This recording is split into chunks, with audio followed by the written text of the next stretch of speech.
Саламатсызбы? Мен алгач өзүм тааныштыра кетсем, мен Умурбек Айсезим, Мелихан Козубек орто мектебинин Улуттук кыздар федерациясынын тең тренери болом жана өзүңүз тааныштыра кетсиз.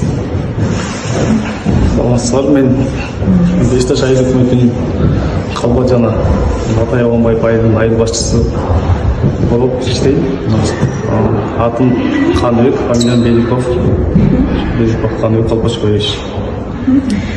Ушул биздин федерацияга көз карашыңыз кандай, иштерине, тренингтерине?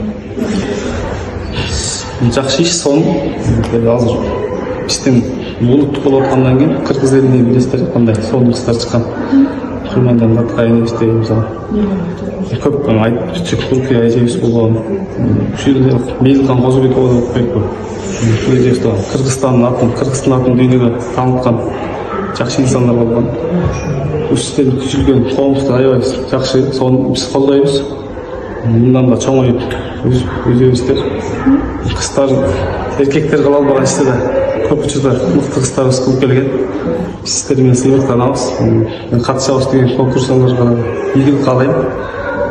Биринчи месттен алып келет деп силерден үмүт кылам.